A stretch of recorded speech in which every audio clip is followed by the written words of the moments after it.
Welcome to the country of Uganda in Eastern Africa.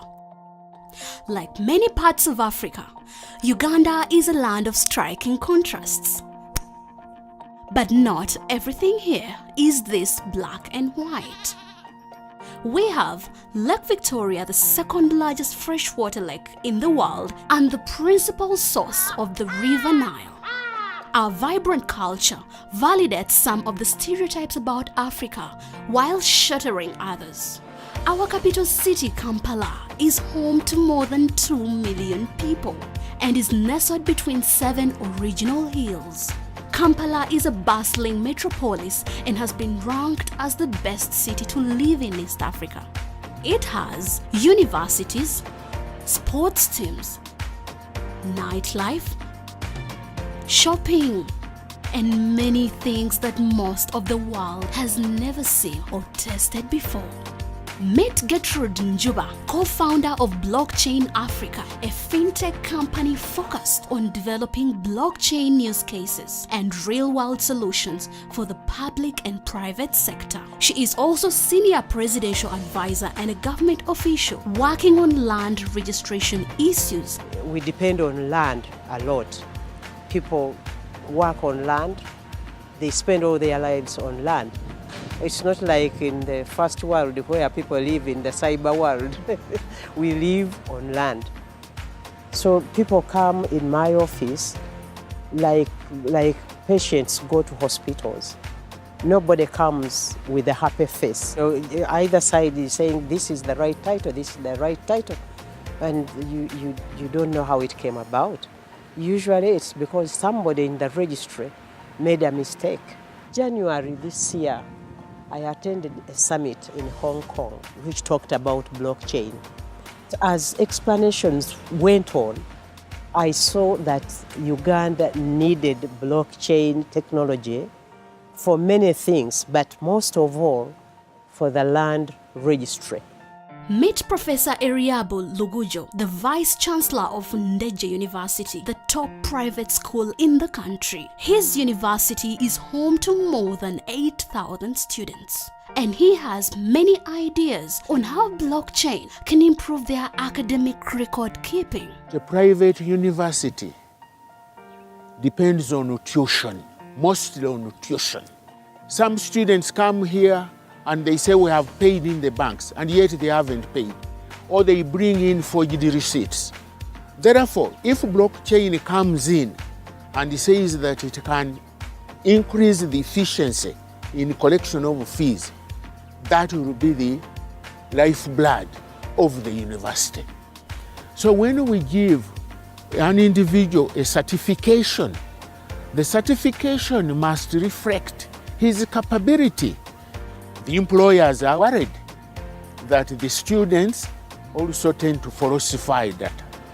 But blockchain, I think, is going to be a big intermediary between universities, between academics, and the private sector. Let's listen to Joseph Semoemba, Chief Executive Officer of Kia Motors in Uganda. He knows how blockchain can improve supply chain and inventory management. It would be really of good importance, more especially in the area of the reconditioned vehicles that come from all parts of the world, where incidentally the emission standards are that high, and whatever falls below bar is what's sent down here.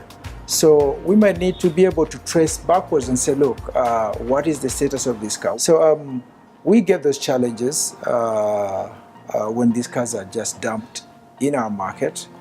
People will be quick to buy because it's a cheap car, looking at the disposable income. But in the long run, they are such a health hazard to the people and the environment. Blockchain technology is the smartest thing to go for right now, and it's the best that can happen to the world. Let's move on to Lillian Navulime, world-renowned sculptor and senior lecturer at Makerere University. Blockchain can protect her intellectual property rights. My husband lived with HIV/AIDS, and I didn't know how to handle. No one was there for us.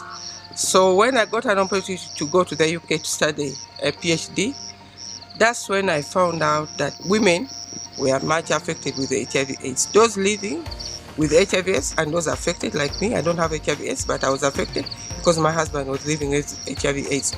And then that was the turning point to decide to develop sculptures that can communicate HIV/AIDS. I've done several artworks, but finding market for these sculptures is the most difficult thing. Blockchain can take a record of the artworks of the Ugandans, and then that means they are registered internationally. Then blockchain can expose them, but at the same time, they are protected. Finally, let's meet some members of the Blockchain Africa team. They are all members of Net Leaders and are implementing these and many other solutions on the DasCoin blockchain. Think of record keeping, smart contracts, remittance, financial institutions, value chain promotion, and much more. We wake up every day and go and tell people about blockchain technology. We are talking to government, we are talking to the private sector, basically trying to educate people about the blockchain technology and asking them to adopt and actually integrate it into the systems that they are having right now. We expect that this technology is going to add value to everything that is coming out of Uganda. Honestly, with blockchain, I think the sky is the limit for Uganda. There is a lot we can do with the DasCoin blockchain all over Africa. If we can implement these solutions in Uganda, then we can implement them all over the continent and throughout the world. Unlocking Africa, one block at a time. Blockchain Africa, working in association with Net Leaders and DasCoin.